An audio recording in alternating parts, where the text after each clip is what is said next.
सिद्धिभ्यः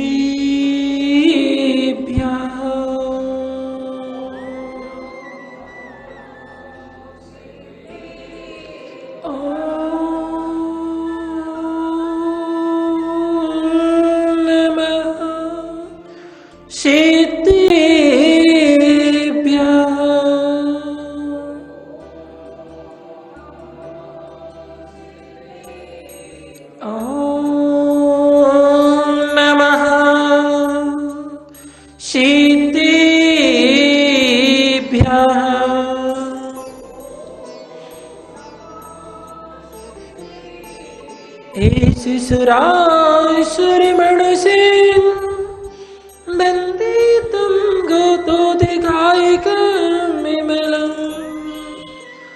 पणिमामि वटमाणं तित्थं धम्मसिकतारं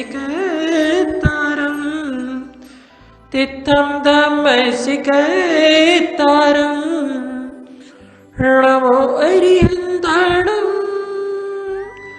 नमो सीतारणं नमो आयरीयाणं नमो वज्रायाणं नमो लोहिसविसाहुणं नमो लोहिसविसाहुणं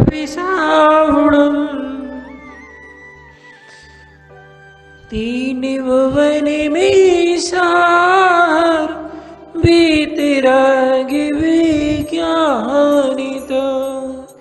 शिव स्वरूपी शिविकार नमो त्रियोगी समार की नमो त्रियोगी समार की निर्दोषी मुक्तं शकिलं विकारं मना विशुद्ध प्रभु दिगंबर अतिशोभनीयं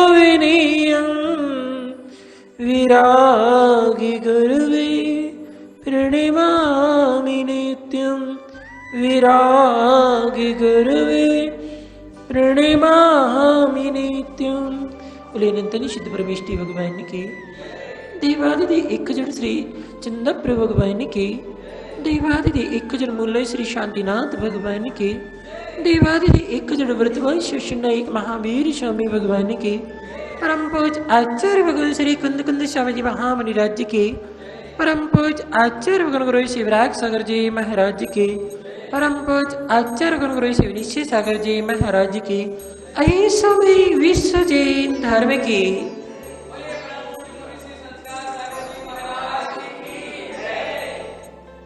बंधु,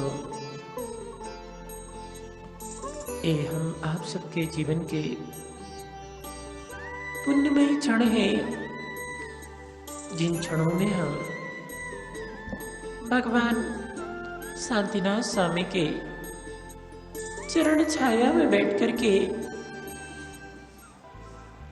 उनकी भक्ति आराधना करते हुए अपने जीवन का सदुपयोग कर रहे हैं और गुरुओं के मुख से जिनेंद्र भगवान की देशना को यहाँ श्रवण कर रहे हैं। हम यहाँ पर पंडित प्रवर दौलत राम जी कृत छेड़ाला ग्रंथ के माध्यम से भगवान जिनेंद्र की देशना को श्रवण कर रहे हैं। कल हमने देखा था कि दूसरे नंबर के श्लोक में गुरु शिक्षा सुनने का उपदेश और संसार में भ्रमण का कारण क्या है, अर्थात जो यहाँ पर हम गुरुओं के माध्यम से गुरु हमारे लिए जो सीख दे रहे हैं उसका क्या उद्देश्य है। क्योंकि जब तक हमारे लिए हमारा उद्देश्य, हमारा लक्ष्य, हमारा प्रयोजन क्या है ये पता नहीं होता है, तब तक हमारा पुरुषार्थ तो चलता है मगर लक्ष्य की प्राप्ति नहीं होती है। हम गुरुओं के माध्यम से जिनेंद्र भगवान का उपदेश इसलिए सुनते हैं, श्रवण करते हैं कि इसको हम सुन करके हित अहित के मार्ग को जान करके अहित का परिहार करके हित के मार्ग पर लगे और अपने जीवन का कल्याण करें और इसको अपने जीवन में उतारेंगे तो ही हमारा संसार परिवर्ण समाप्त होगा। बात सुनने के बाद और उसको जीवन में भी नहीं उतारे तो भी उससे कोई लाभ नहीं होगा। हाँ, जितने समय हम यहाँ पर बैठे हुए सुन रहे उतने समय ये हमारे पुण्य आश्रय का कारण अवश्य बनेगा, मगर ये जीवन में उतार लिया तो यही उपदेश हमारे लिए संसार से मुक्त होने का कारण बनेगा। अब 2 नंबर के श्लोक को यहां पर देखेंगे। ताहि सुनो भविमनि थिरिया, जो चाहो अपनो कल्याण, मोहि महामति पियो अनादि, भूलिया पिको बरमतिवादी। क्या करेंगे? ताहि सुनो भविमनि थिरियान, अर्थात हे भव्य जी, ये उपदेश जिनेंद्र भगवान की देशना भव्य जीवों के लिए हुआ करती है। जो अभव्य जीव है उनके लिए जिनेंद्र भगवान की देशना नहीं होती है। उनके लिए तो वो जिनेंद्र देशना उसी प्रकार है कि जिस प्रकार से विस्तर कालिया नांग को मधुर दूध पिलाया जाए तो क्या होता है? विष रूप में परिणत हो जाता है। उपदेश भी अभव्य जीव के लिए भी उसी प्रकार है। जिन्हें देवसना बेर जाती है, जिस प्रकार से उसको कालिया नांग को मधुर रस पिलाना बेकार है, इसी प्रकार अभव्य जीव के लिए भी वो देशना कोई कार्यकारी नहीं है। भव्य, अभव्य और दूरानुदूर भव्य, ऐसे संसार में 3 प्रकार के जीव होते हैं। भव्य वो कहलाते हैं जिनमें रत्नत्रय को प्रकट करने की, सम्यक दृष्टि, सम्यक ज्ञान, सम्यक चारित्र को प्रकट करने की योग्यता होती है, वो कहलाता है भव्य। अभव्य जिसमें योग्यता नहीं होती है वो अभव्य कहलाता है। और एक होता है दूरानुदूर भव्य, जिसमें योग्यता तो है मगर उसको वो निमित्त नहीं मिलेंगे। वो देशना को श्रवण करने के, सम्यक दर्शन को प्रकट करने के जिसको निमित्त नहीं मिलते वो कहलाता है दूरानुदूर भव्य। उदाहरण के लिए भव्य के लिए जो निकट भव्य है उसके लिए उदाहरण दिया है कि जैसे अविवाहित कन्या है, उसका कुछ समय बाद विवाह होगा और वो बालक को जन्म दे सकती है, गर्भ को धारण कर सकती है, बालक को जन्म देती है, तो उसमें सारी योग्यता है, वो भव्य सम है। और एक अभव्य बांझ स्त्री की तरह जिसके अंदर में पुत्र को जन्म देने की पात्रता नहीं है, उसके अंदर में वो योग्यता नहीं है, वो अभव्य है। और दूरानुदूर भव्य वो कहलाता है कि जिसके अंदर में पुत्र को उत्पन्न करने की क्षमता तो है मगर उसका जो पति था उससे उसका वियोग हो गया है, वो निमित्त समाप्त हो गया है। इसी प्रकार से दूरानुदूर भव्य होता है, उसके अंदर में एक सम्यक दर्शन को प्रकट करने की योग्यता होती है मगर वो निमित्त उसको नहीं मिलते हैं, वो दूरानुदूर भव्य कहलाता है। जो भव्य होता है उसके अंदर ही जिनेंद्र भगवान की देशना के सुनने की पात्रता होती है, और भव्य में भी जो अष्टमूल गुणधारी होता है। कौन? अष्टमूल गुणधारी। अष्टमूल गुण अगर उसके नहीं है तो उसके लिए आचार्य भगवान ने पुरुषार्थ सिद्धि उपाय में और भी ग्रंथों में स्पष्ट निषेध किया है कि उसको देखना सुनने का अधिकार नहीं है।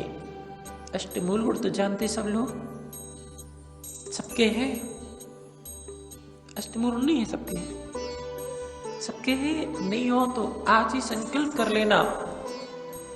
5 उदंबर फल, बड़, पीपल, उमर, कठुमर और पाकर, ये 5 उदंबर फल अनंत का जीव इसमें पाए जाते हैं। अनंत का जीव की जो है विराधना होती है।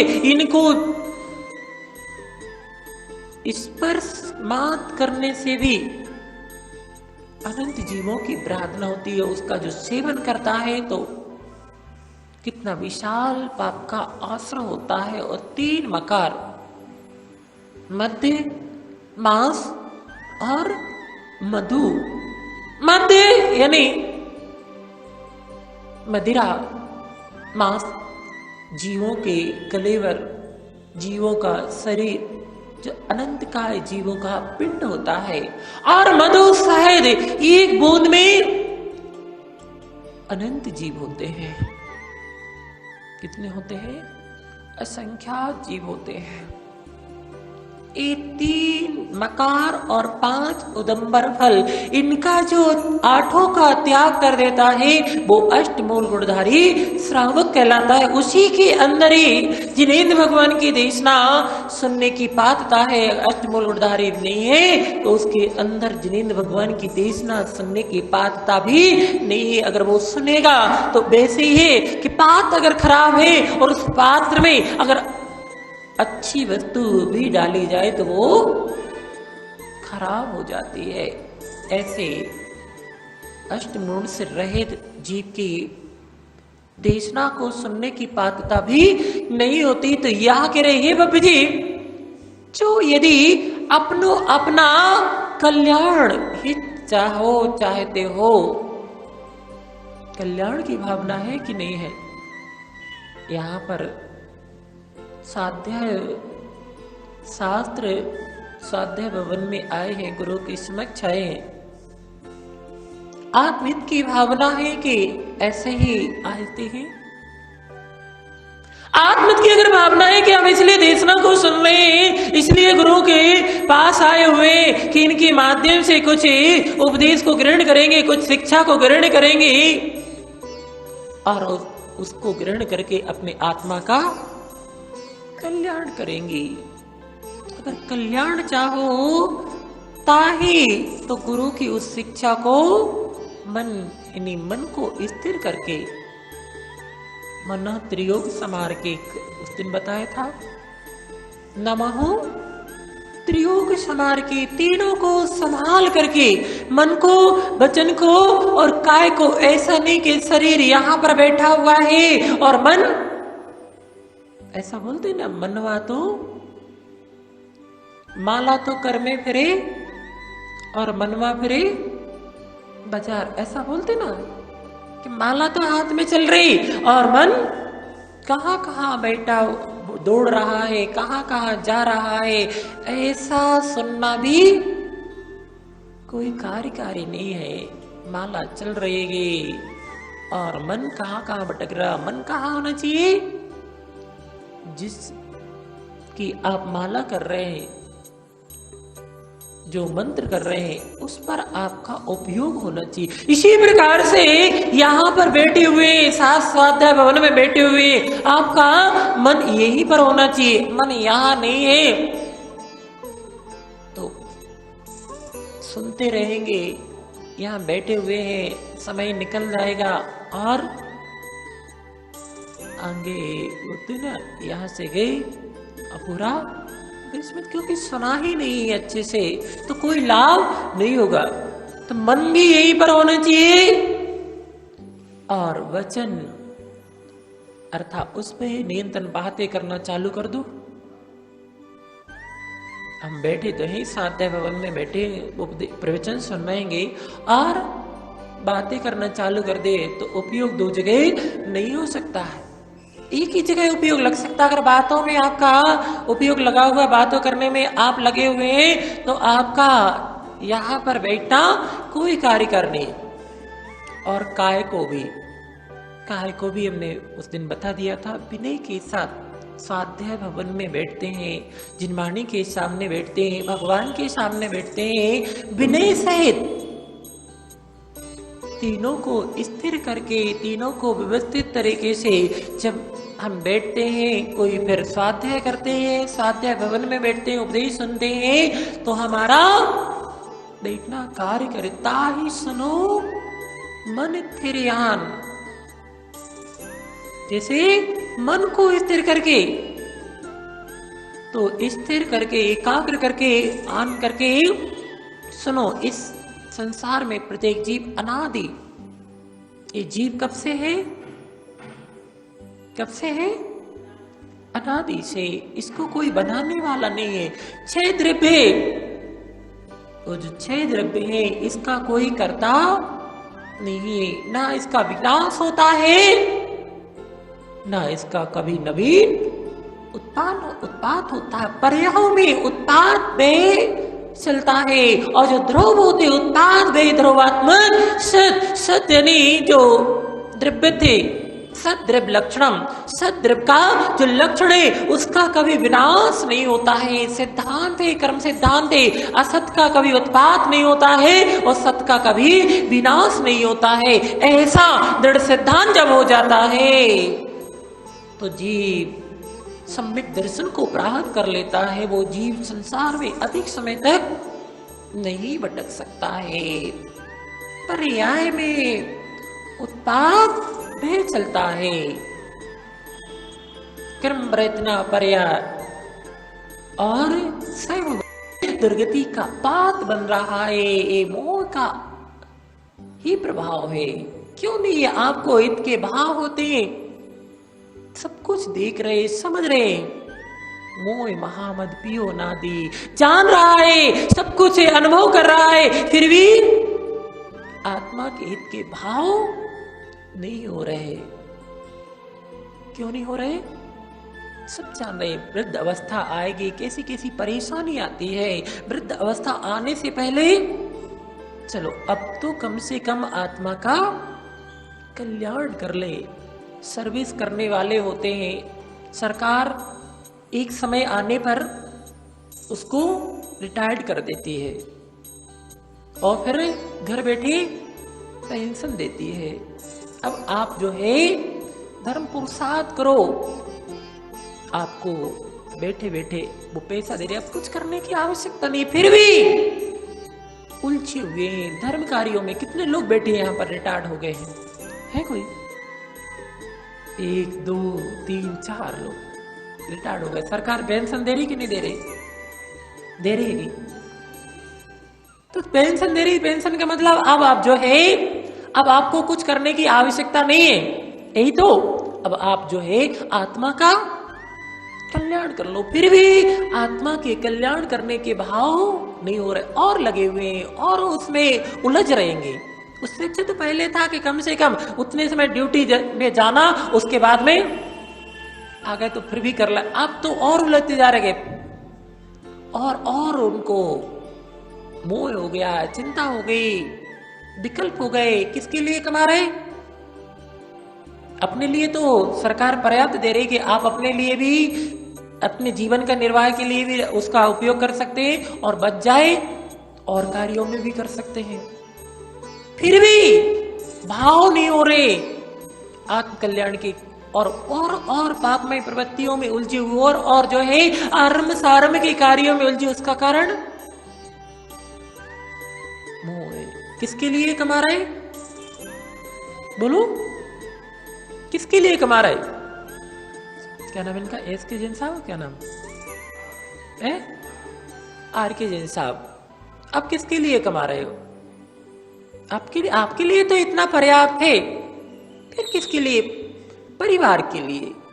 अरे ज्ञानी, जिसके लिए आप इतना पाप कर रहे, इतना पुरुषार्थ कर रहे, आपकी बात नहीं, वो तो आपका उदाहरण दे रहे, उन लोगों की कह रहे कि जो लोग जो है उसमें मोह के चक्कर में लगे हुए पड़े हुए, उनके भाव नहीं हो रहे कि रिटायर्ड होने के बाद में कम से कम हम 1-2 घंटे धर्म ध्यान में आत्मा के कल्याण में लगे। अब इतनी चिंता क्या है, क्योंकि मिल रहा है। उनके लिए चिंता है कि चलो भैया जो बिजनेस पे ही अटेंड है कि उस पर निर्भर है, भैया उनको अब करना है, नहीं करेंगे तो परेशानी। आपको तो सरकार घर बैठे दे रही, अब धर्म पुरुषार्थ कर सकते, पूजन करो, अभिषेक करो, स्वाध्याय करो, थोड़ा तो कम से कम आत्मा के कल्याण के लिए पुरुषार्थ कर लेना चाहिए। फिर भी आत्मा के कल्याण के पुरुषार्थ के भाव नहीं हो रहे, क्योंकि और मोह उसको घेरता जा रहा है, और राग बढ़ता जा रहा है। पहले तो नहीं होता है, वृद्ध अवस्था में और राग बढ़ता है। अनुभव करना है। उस मार्ग को तो छोड़ दो, इस मार्ग पे भी आते हैं तो वृद्ध लोग जब दीक्षा लेते हैं तो उनके परिवार के प्रति कैसे राग के भाव बढ़ते हैं, संस्कार इतने मजबूत हो जाते हैं। कम से कम इस अवस्था में थोड़ा हमें आत्मा के कल्याण के लिए पुरुषार्थ कर लेना चाहिए। तो यहाँ कह रहे मोह महामद पियो अनादि, भूल आपको भर मत बादी। ये मोह रूपी मद जो है इसका नशा चढ़ा हुआ है, इसको पिए हुए है, वो नशा नहीं उतर रहा है। भूल आपको अपने स्वभाव को भूला हुआ है, पर को तो बहुत जान रहा है, मगर अपने आप को मैं कौन हूं किसी को पता नहीं है। मैं कौन हूं, कहां से आया हूं, मेरा क्या कर्तव्य है, कहां जाना है पता किसी को? कौन हूं मैं? हाँ कह लो, जो हमारा नाम है ना, हम वही हैं। आत्मा का कोई नाम नहीं है, आत्मा तो नाम से रहे थे। आत्मा का ये सब जो है, जो परिकर दिखाई दे रहा है, ये सब आत्मा की नहीं है। आत्मा की तो अनंत ज्ञान दर्शन सुख है। ये गुण जो है आत्मा के, उसे प्राप्त करने का पुरुषार्थ करो। मैं कौन हूँ, अपने निस्वरूप को भूला है।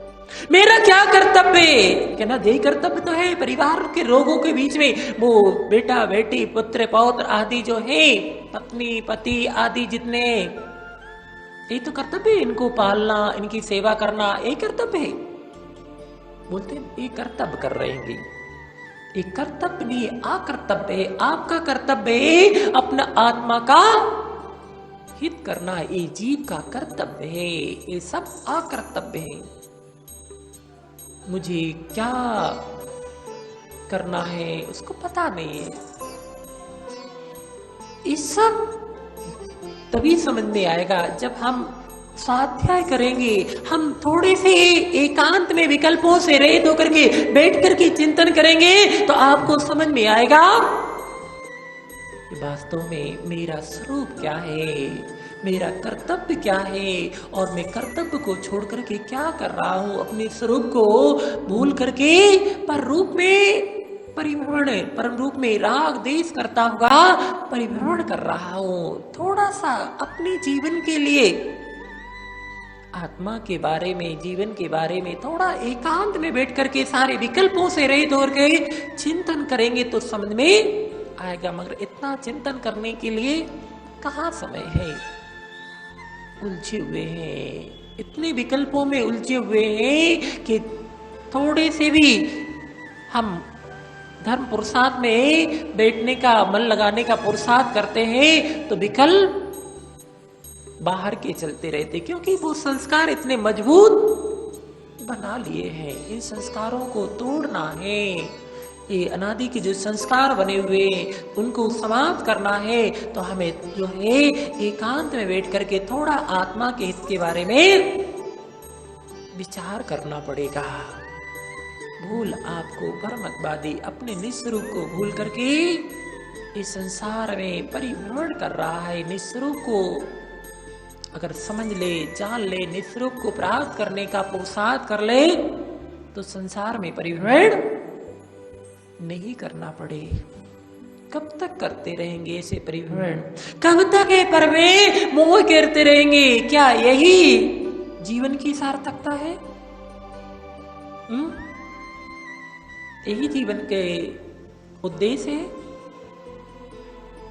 ये मोह का नशा जब तक नहीं दूर होगा, जब तक अपने स्वरूप के बारे में चिंतन नहीं होगा, ऐसे ही हम पर वस्तुओं में राग देश करते हुए, पर वस्तुओं में मोह करते हुए, ऐसे ही संसार में परिभ्रमण करते रहेंगे। तो यहाँ आज पंडित प्रभु दौलत राम जी आपको समझा रहे हैं कि यदि अपना हित चाहते हो तो इस मोह रूपी नशा को नष्ट करो। ये मोह आत्मा का सबसे प्रबल शत्रु है। यही मोह के कारण ये जीव सारे पाप करता है। अगर मोह नहीं हो तो क्यों पाप करे, क्यों कर्म का आश्रय हो, और कर्म का आश्रय नहीं होगा तो इस जीव को चारों गतियों में भ्रमण करते हुए ये नाना प्रकार के दुखों को नहीं उठाना पड़ेगा। अगर दुखों से बचना है तो धीरे धीरे अपने मोह को समाप्त करो, और मोह को समाप्त करोगे तो आत्मा के स्वरूप का मार्ग आपका प्रशस्त होता जाएगा। आप दुखों से बचोगे और सुख को प्राप्त करोगे। यही हमारे जीवन की सार्थकता है। इन दुखों से बचना, मोह को नष्ट करना और सुख को प्राप्त करना है, इस जीवन की सार्थकता है। बोले देवादिदेव एक जड़ श्री शांतिनाथ भगवान की जय।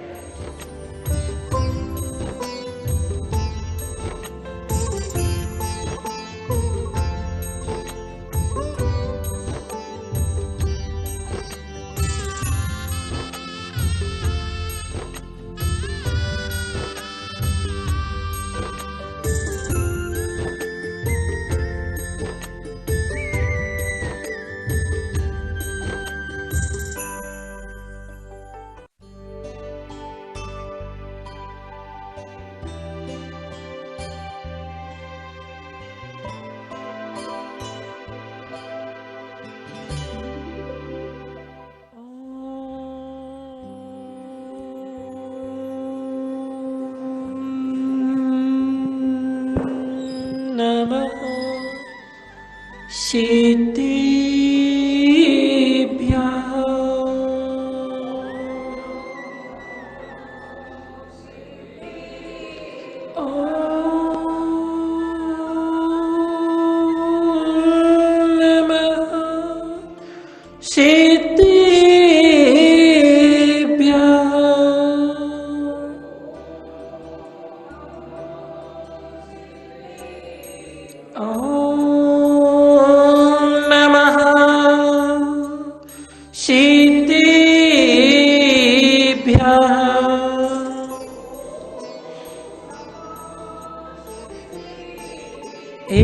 सुरासुरमण से बंदितं गोतोदिकायकमिमलं पडिमामि वटमाणं तित्तं दमैसिकतारं तित्तं दमैसिकतारं नमो अरिहन्ताणं नमो सीताणं नमो आयुर्याणं नमो वज्रायाणं नमो लोहितविशाहुणं नमो लोहितविशाहुणं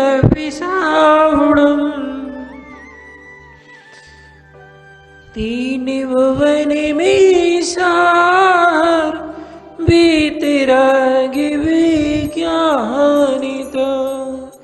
शिव स्वरूपी शिविकार नमो त्रियोगी समार की नमो त्रियोगी सवार की निर्दोषी मुक्तं शकिलं विकारं मना विशुद्ध प्रभु समानं मुद्रादिगम्बर अतिशोभनीयं विरागी गुरुवे प्रणमामि नित्यं विरागी गुरुवे प्रणमामि नित्यं। बोले अनंतनी सिद्ध परमेष्टि भगवान की देवादि दे एक जड़ श्री चंद्रप्रभ भगवान के, देवादि दे एक जड़ मूल्य श्री शांतिनाथ भगवान के, देवादि दे एक जड़ व्रतवंश शिष्य एक महावीर स्वामी भगवान के, परम पूज आचार्य भगवान श्री कुंद कुंद स्वामी जी महामुनि राज्य के, परम पूज आचार्य भगवान गुरु शिवराज सागर जी महाराज के, परम पूज आचार्य भगवान गुरु शिव निश्चय सागर जी महाराज के, अहि समय विश्व जैन धर्म के।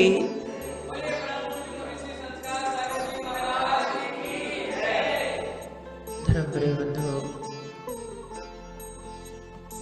ये हम आप सबके जीवन के पुण्यमय क्षण है, जिन क्षणों में हम भगवान शांतिनाथ स्वामी के चरण छाया में बैठ करके उनकी भक्ति आराधना करते हुए अपने जीवन का सदुपयोग कर रहे हैं और गुरुओं के मुख से जिनेंद्र भगवान की देशना को यहाँ श्रवण कर रहे हैं। हम यहाँ पर पंडित प्रवर दौलत राम जी कृत छेड़ाला ग्रंथ के माध्यम से भगवान जिनेंद्र देव की देशना को श्रवण कर रहे हैं। कल हमने देखा था कि दूसरे नंबर के श्लोक में गुरु शिक्षा सुनने का उपदेश और संसार में भ्रमण का कारण क्या है, अर्थात जो यहाँ पर हम गुरुओं के माध्यम से गुरु हमारे लिए जो सीख दे रहे हैं उसका क्या उद्देश्य है। क्योंकि जब तक हमारे लिए हमारा उद्देश्य, हमारा लक्ष्य, हमारा प्रयोजन क्या है ये पता नहीं होता है, तब तक हमारा पुरुषार्थ तो चलता है मगर लक्ष्य की प्राप्ति नहीं होती है। हम गुरुओं के माध्यम से जिनेंद्र भगवान का उपदेश इसलिए सुनते हैं, श्रवण करते हैं कि इसको हम सुन करके हित अहित के मार्ग को जान करके अहित का परिहार करके हित के मार्ग पर लगे और अपने जीवन का कल्याण करें और इसको अपने जीवन में उतारेंगे तो ये हमारा संसार परिभ्रमण समाप्त होगा। बात सुनने के बाद और उसको जीवन में भी नहीं उतारे तो भी उससे कोई लाभ नहीं होगा। हाँ, जितने समय हम यहाँ पर बैठे हुए सुन रहे हैं उतने समय ये हमारे पुण्य आश्रय का कारण अवश्य बनेगा, मगर ये जीवन में उतार लिया तो यही उपदेश हमारे लिए संसार से मुक्त होने का कारण बनेगा। आप 2 नंबर के श्लोक को यहाँ पर देखेंगे। ताहि सुनो भवि मने थिरियान, जो चाहो अपनो कल्याण, मोहि महामति पियो अनादि, भूलिया पिको मरमतिवादी। क्या करेंगे? ताहि सुनो भवि मन थिरियान, अर्थात हे भव्य जी, ये उपदेश जिनेंद्र भगवान की देशना भव्य जीवों के लिए हुआ करती है। जो अभव्य जीव है उनके लिए जिनेंद्र भगवान की देशना नहीं होती है। उनके लिए तो वो जिनेंद्र देशना उसी प्रकार है कि जिस प्रकार से विस्तर कालिया नाग को मगर दूध पिलाया जाए तो क्या होता है, विश्व रूप में परिणत हो जाता है। क्या नाम से उपदेश भी अभव्य जीव के लिए भी उसी प्रकार है जिन्हें देवसना व्यर्थ जाती है, जिस प्रकार से उसको कालिया नांग को मधुर रस पिलाना बेकार है, इसी प्रकार अभव जीव के लिए भी वो देशना कोई कार्यकारी नहीं है। भव्य, अभव्य और दूरानुदूर भव्य, ऐसे संसार में 3 प्रकार के जीव होते हैं। भव्य वो कहलाते हैं जिनमें रत्नत्रय को प्रकट करने की, सम्यक देश, सम्यक ज्ञान, सम्यक चारित्र को प्रकट करने की योग्यता होती है, वो कहलाता है भव्य। अभव्य जिसमें योग्यता नहीं होती है वो अभव्य कहलाता है। और एक होता है दूरानुदूर भव्य, जिसमें योग्यता तो है मगर उसको वो निमित्त नहीं मिलेंगे। वो देशना को श्रवण करने के, सम्यक दर्शन को प्रकट करने के जिसको निमित्त नहीं मिलते वो कहलाता है दूरानुदूर भव्य। उदाहरण के लिए भव्य के लिए जो निकट भव्य है उसके लिए उदाहरण दिया है कि जैसे अविवाहित कन्या है, उसका कुछ समय बाद विवाह होगा और वो बालक को जन्म दे सकती है, गर्भ को धारण कर सकती है, बालक को जन्म देती है, तो उसमें सारी योग्यता है, वो भव्य सम है।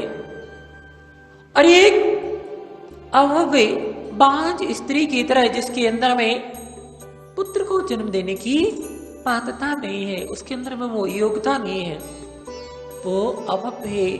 और दूरानुदूर भव्य वो कहलाता है कि जिसके अंदर में पुत्र को उत्पन्न करने की क्षमता तो है मगर उसका जो पति था उससे उसका वियोग हो गया है, वो निमित्त समाप्त हो गया है। इसी प्रकार से दूरानुदूर भव्य होता है, उसके अंदर में एक सम्यक दर्शन को प्रकट करने की योग्यता होती है मगर वो निमित्त उसको नहीं मिलते हैं, वो दूरानुदूर भव्य कहलाता है। जो भव्य होता है उसके अंदर ही जिनेंद्र भगवान की देशना के सुनने की पात्रता होती है। और भव्य में भी जो अष्टमूल गुणधारी होता है, कौन? अष्टमूल गुणधारी। अष्टमूल गुण अगर उसकी नहीं है तो उसके लिए आचार्य भगवान ने पुरुषार्थ सिद्धि उपाय में और भी ग्रंथों में स्पष्ट निषेध किया है कि उसको देशना सुनने का अधिकार नहीं है। अष्टमूल गुण तो जानते सब लोग, सबके हैं।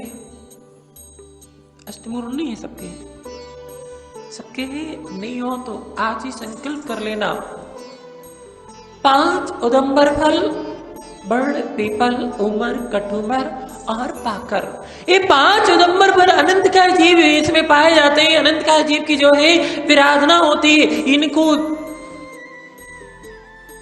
स्पर्श मात करने से भी अनंत जीवों की विराधना होती है। उसका जो सेवन करता है तो कितना विशाल पाप का आश्रय होता है। और 3 मकार, मध्य, मांस और मधु।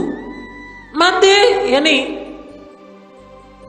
मदिरा, मांस जीवों के कलेवर, जीवों का शरीर, जो अनंत काय जीवों का पिंड होता है। और मधु शहद, एक बूंद में अनंत जीव होते हैं। कितने होते हैं? असंख्यात जीव होते हैं। ये 3 मकार और 5 उदंबर फल, इनका जो 8 का त्याग कर देता है वो अष्टमूल गुणधारी श्रावक कहलाता है। उसी के अंदर ही जिनेंद्र भगवान की देशना सुनने की पात्रता है। अष्टमूल गुणधारी नहीं है तो उसके अंदर जिनेंद्र भगवान की देशना सुनने की पात्रता भी नहीं है। अगर वो सुनेगा तो वैसे ही है कि पात्र अगर खराब है और उस पात्र में अगर अच्छी वस्तु भी डाली जाए तो वो खराब हो जाती है। ऐसे अष्टमूल से रहित जीव की देशना को सुनने की पात्रता भी नहीं होती। तो यह कह रहे हैं बाबू जी, जो यदि अपना कल्याण हित चाहते हो, कल्याण की भावना है कि नहीं है? यहाँ पर स्वाध्याय शास्त्र स्वाध्याय भवन में आए हैं, गुरु के समक्ष आए हैं। आत्महित की भावना है कि ऐसे ही आते हैं। आत्महित की अगर भावना है कि हम इसलिए देशना को सुन रहे हैं, इसलिए गुरु के पास आए हुए कि इनके माध्यम से कुछ उपदेश को ग्रहण करेंगे, कुछ शिक्षा को ग्रहण करेंगे और उसको ग्रहण करके अपने आत्मा का कल्याण करेंगे। अगर कल्याण चाहो ताही तो गुरु की उस शिक्षा को मन को स्थिर करके मन त्रियोग समार के उस दिन बताया था, नमः त्रियोग समार के तीनों को संभाल करके मन को, वचन को और काय को, ऐसा नहीं कि शरीर यहां पर बैठा हुआ है और मन ऐसा बोलते ना, मनवा तो माला तो कर में फिरे और मनवा फिरे बाजार, ऐसा बोलते ना कि माला तो हाथ में चल रही और मन कहां कहां बैठा दौड़ रहा है, कहां कहां जा रहा है। ऐसा सुनना भी कोई कार्यकारी नहीं है। माला चल रही है और मन कहां कहां भटक रहा। मन कहां होना चाहिए?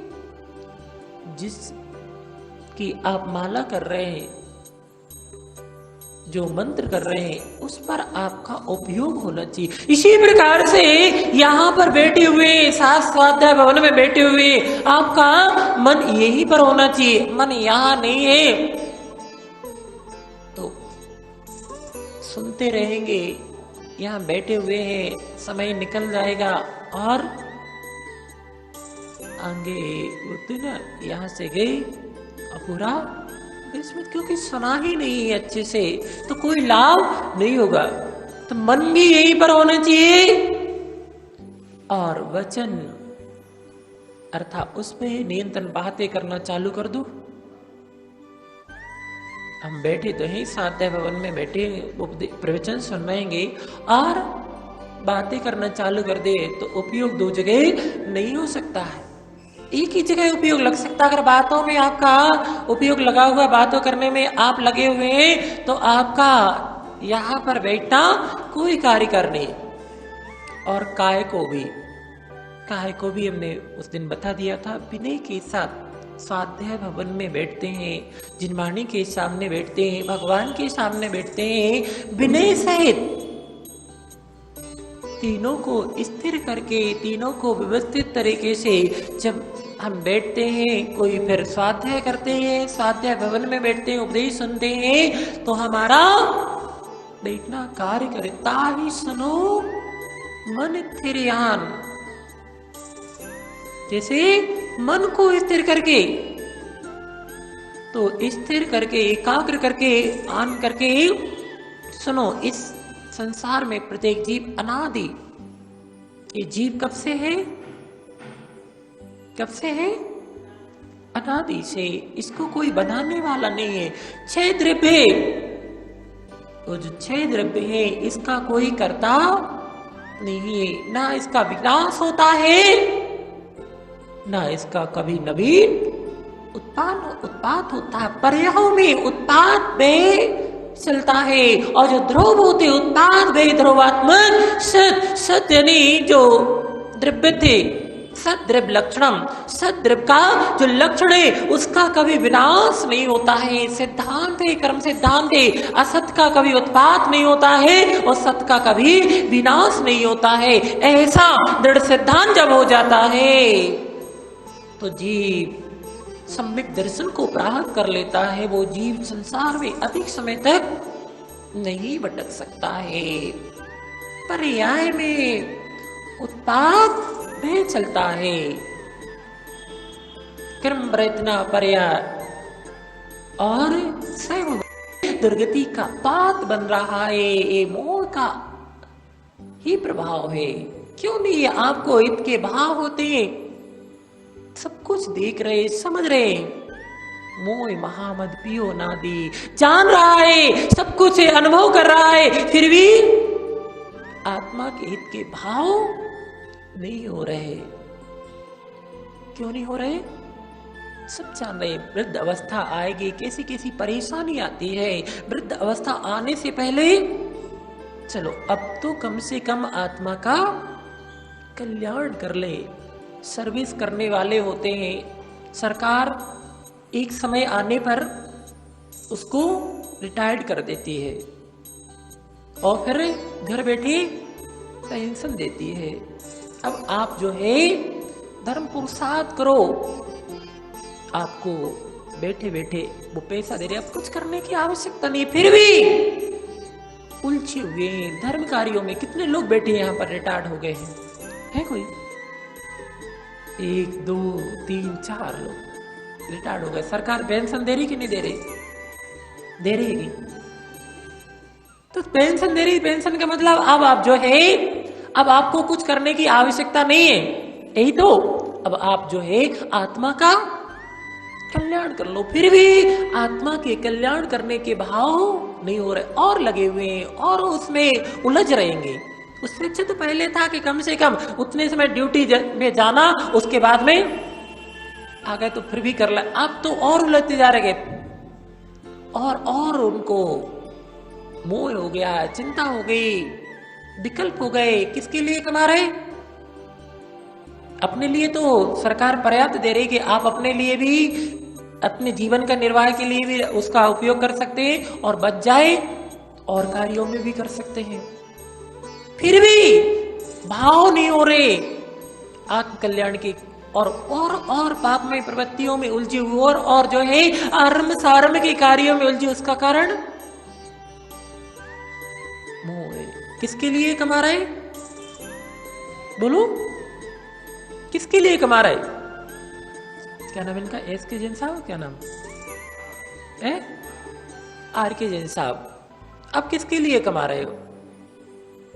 आपके लिए तो इतना पर्याप्त है, फिर किसके लिए? परिवार के लिए। अरे ज्ञानी, जिसके लिए आप इतना पाप कर रहे, इतना पुरुषार्थ कर रहे, आपकी बात नहीं, वो तो आपका उदाहरण दे रहे, उन लोगों की कह रहे कि जो लोग जो है उसमें मोह के चक्कर में लगे हुए पड़े हुए, उनके भाव नहीं हो रहे कि रिटायर्ड होने के बाद में कम से कम हम 1-2 घंटे धर्म ध्यान में आत्मा के कल्याण में लगे। अब इतनी चिंता क्या है, क्योंकि मिल रहा है। उनके लिए चिंता है कि चलो भैया जो बिजनेस पे ही अटेंड है कि उस पर निर्भर है, भैया उनको अब करना है, नहीं करेंगे तो परेशानी। आपको तो सरकार घर बैठे दे रही, अब धर्म पुरुषार्थ कर सकते, पूजन करो, अभिषेक करो, स्वाध्याय करो, थोड़ा तो कम से कम आत्मा के कल्याण के लिए पुरुषार्थ कर लेना चाहिए। फिर भी आत्मा के कल्याण के पुरुषार्थ के भाव नहीं हो रहे, क्योंकि और मोह उसको घेरता जा रहा है और राग बढ़ता जा रहा है। पहले तो नहीं होता है, वृद्ध अवस्था में और राग बढ़ता है। अनुभव करना है। उस मार्ग को तो छोड़ दो, इस मार्ग पे भी आते हैं तो वृद्ध लोग जब दीक्षा लेते हैं तो उनके परिवार के प्रति कैसे राग के भाव बढ़ते हैं, संस्कार इतने मजबूत हो जाते हैं। कम से कम इस अवस्था में थोड़ा हमें आत्मा के कल्याण के लिए पुरुषार्थ कर लेना चाहिए। तो यहाँ कह रहे मोह महामद पियो नादी, भूल आपको भर मत बादी। ये मोह रूपी मद जो है इसका नशा चढ़ा हुआ है, इसको पिए हुए है, वो नशा नहीं उतर रहा है। भूल आपको अपने स्वभाव को भूला हुआ है, पर को तो बहुत जान रहा है, मगर अपने आप को मैं कौन हूं किसी को पता नहीं है। मैं कौन हूं, कहां से आया हूं, मेरा क्या कर्तव्य है, कहां जाना है पता किसी को? कौन हूं मैं? हाँ कह लो, जो हमारा नाम है ना, हम वही हैं। आत्मा का कोई नाम नहीं है, आत्मा तो नाम से रहे थे। आत्मा का ये सब जो है, जो परिकर दिखाई दे रहा है, ये सब आत्मा की नहीं है। आत्मा की तो अनंत ज्ञान दर्शन सुख है। ये गुण जो है आत्मा के, उसे प्राप्त करने का पुरुषार्थ करो। मैं कौन हूँ, अपने निस्वरूप को भूलाए। मेरा क्या कर्तव्य है? कहना यही कर्तव्य तो है। परिवार के लोगों के बीच में वो बेटा बेटी पुत्र पौत्र आदि जो है, पत्नी पति आदि जितने यही तो कर्तव्य है, इनको पालना, इनकी सेवा करना, यही कर्तव्य है। बोलते हैं ये कर्तव्य कर रहे हैं, ये कर्तव्य नहीं, अकर्तव्य है। आपका कर्तव्य है अपना आत्मा का हित करना, ये जीव का कर्तव्य है, ये सब अकर्तव्य है।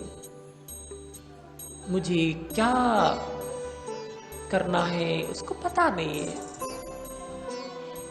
ये सब तभी समझ में आएगा जब हम स्वाध्याय करेंगे, हम थोड़े से एकांत में विकल्पों से रहित होकर के बैठ करके चिंतन करेंगे, तो आपको समझ में आएगा कि वास्तव में मेरा स्वरूप क्या है, मेरा कर्तव्य क्या है, और मैं कर्तव्य को छोड़ करके क्या कर रहा हूं, अपने स्वरूप को भूल करके पर रूप में परिभ्रमण, परम रूप में राग देश करता हुआ परिभ्रमण कर रहा हूं। थोड़ा सा अपने जीवन के लिए, आत्मा के बारे में, जीवन के बारे में थोड़ा एकांत में बैठ करके सारे विकल्पों से रहित होकर के चिंतन करेंगे तो समझ में आएगा। मगर इतना चिंतन करने के लिए कहाँ समय है, उलझे हुए हैं, इतने विकल्पों में उलझे हुए हैं कि थोड़े से भी हम धर्म पुरुषार्थ में बैठने का, मन लगाने का पुरुषार्थ करते हैं तो विकल्प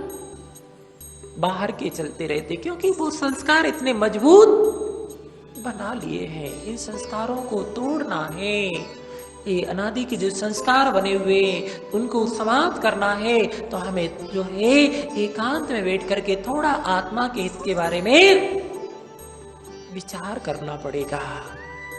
भूल आपको परमतवादी अपने निस्वरूप को भूल करके इस संसार में परिभ्रमण कर रहा है। निस्वरूप को अगर समझ ले